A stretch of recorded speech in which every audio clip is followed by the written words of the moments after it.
Meanwhile, other architects were using the Beaux-Arts style to create structures of almost incredible congested opulence and excess, an architecture of privilege for the new barons of the industrial north. William Vanderbilt, railroads. J.P. Morgan, trusts. Andrew Carnegie and Henry Clay Frick, steel. The Astors, the Goulds.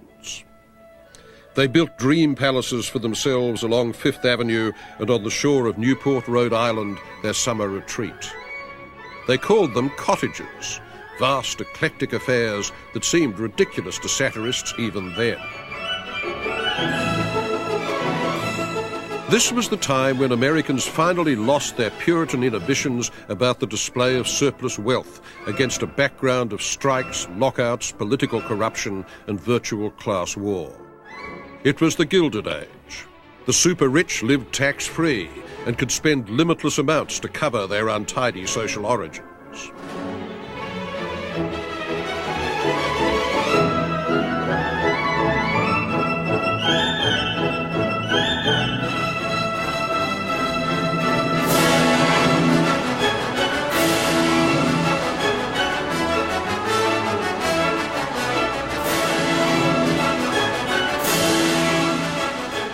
Europe was the key. They married their daughters off to impoverished European aristocrats. They collected European art.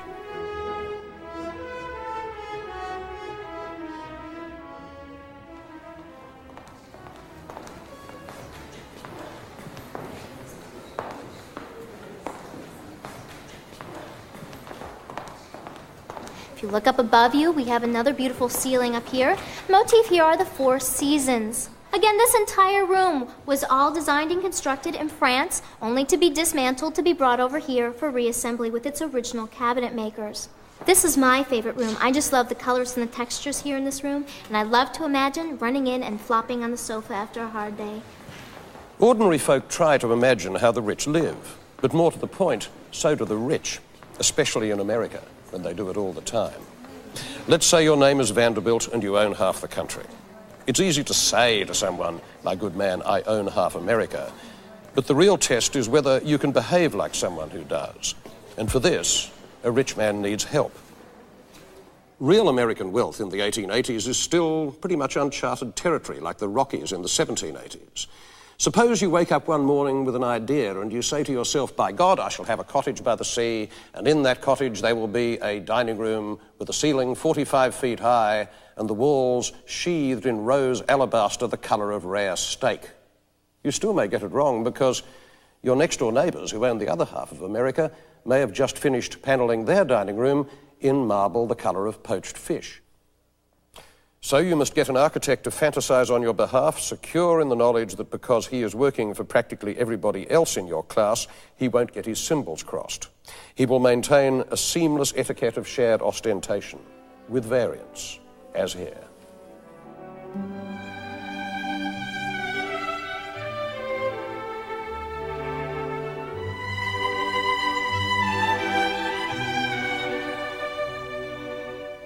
The chief architect of the plutocrats of Newport was Richard Morris Hunt, the most honoured architect in America, the Bernini of the Gilded Age.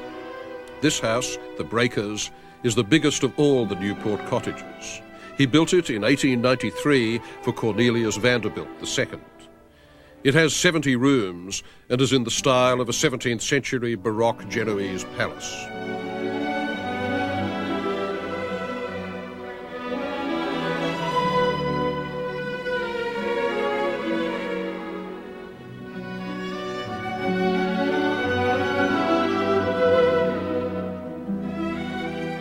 People spoke of an American Renaissance, and there was, not least because America was buying the Renaissance. The great obsession of the Gilded Age was acquiring the trophies of a grander and more aristocratic Europe. If your family tree was a bit stubby or twisted, try that of the Medici. By collecting, you showed and reinforced your cultural confidence. It was J.P. Morgan whose name stuck to this process of wholesale collecting, Morganism. His library in New York was a treasure house of manuscripts, paintings, sculpture, drawings, enamels, jewellery, books. In the 1880s and 1890s, enormous art collections began to pile up in New York, Boston, Chicago, and today no one can study the Italian Renaissance without going to America. Art collecting, moreover, was a field that rich women could enter as easily as rich men. Right through to the creation of the Museum of Modern Art, American women would have an immense effect on the formation of American museums. Mrs. Havemeyer, Mary Cassatt, Gertrude Vanderbilt Whitney. The first of these lionesses built this patio, not indeed in Venice, where most of its parts came from, but in Boston. For 20 years, she alternately scandalized and delighted Boston society. She smoked cigarettes, she drank beer, she dressed flamboyantly, and she collected art on a large scale. She was known as Mrs. Jack, or to give her her proper moniker, Isabella Stewart Gardner.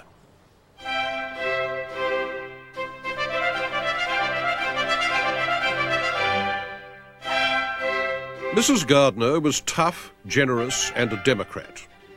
She built a palace named Fenway Court in Boston and turned it into a public museum, free and open to everyone. Some of the more idealistic Bostonians felt it would come to act as a sort of spiritual clinic where discontented working people could assuage their resentments in the presence of great art. This socially therapeutic idea would hover behind the American Museum from then on. Unfettered lust for objects, overlaid with moral and educational idealism and pepped up with more than a hint of the department store, created the peculiar temple known as the American Museum. Gradually, across America, the museum began to replace the church as the focus of civic worship for the middle classes. The poor man Mrs. Jack did most to help, though, was a young and ferociously ambitious Jewish scholar from Boston, Bernard Berenson. She sponsored him. He became her mentor, and he turned into the most feared and respected expert on the Italian Renaissance. Collectors came to I Tatti, his house in the hills outside Florence, as people had once made the pilgrimage to visit Goethe in Weimar.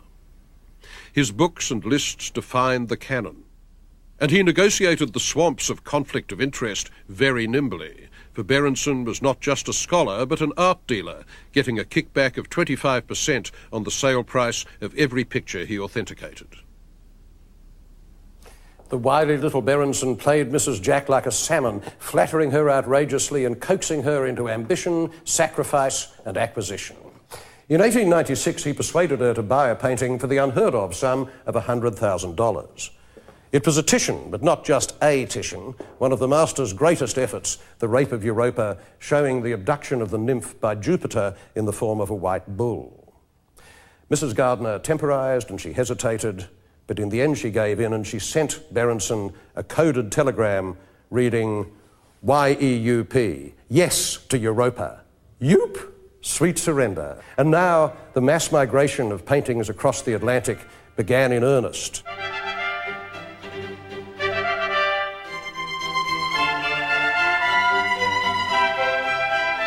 But buying art was only one credential. In any age, the great and the good want to be remembered by portraiture, and the new Van Dyck of the Gilded Age was the man who painted Mrs. Jack herself, overcoming her cosmetic problem of a hair lip by portraying her as an exotic Eastern goddess with a girdle of pearls.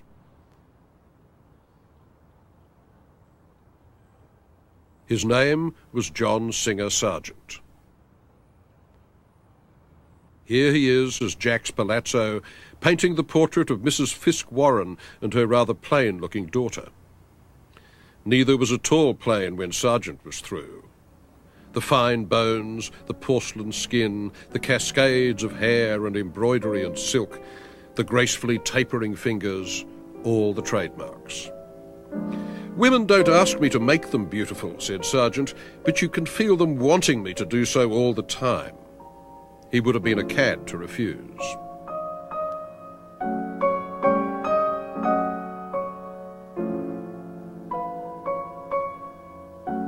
John Singer Sargent was the complete expatriate, at home everywhere and belonging nowhere, leading the ever-shifting and rootless existence praised by American writers like Nathaniel Hawthorne and Henry James.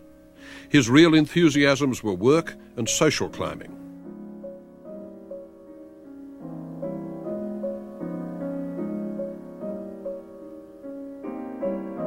This was the picture that launched his career, painted in 1884, Madame X, a portrait of a socialite from New Orleans named Virginie Gautreau, shown at the Paris Salon. In those days, such social beauties had the kind of public fascination that supermodels do today. Sargent's image of this strained, affected, faintly poisonous-looking lily created a scandal when it was hung alongside his portrait of a society doctor rumoured to have performed abortions for, among others, Madame X.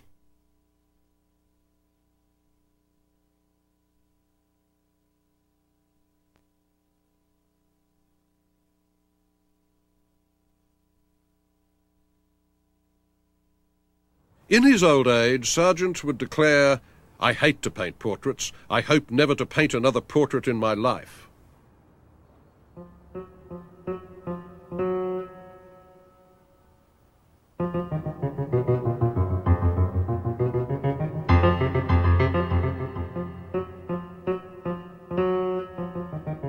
And his most memorable work isn't a society picture at all.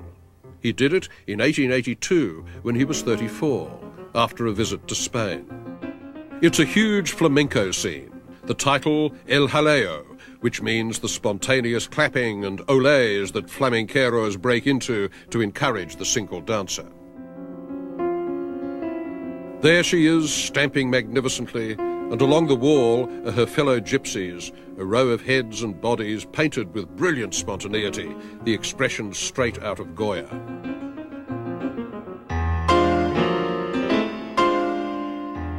The Altamira caves, with their prehistoric bulls and handprints, had just been discovered when Sargent was in Spain, and here he's quoted them in the graffiti on the tavern wall.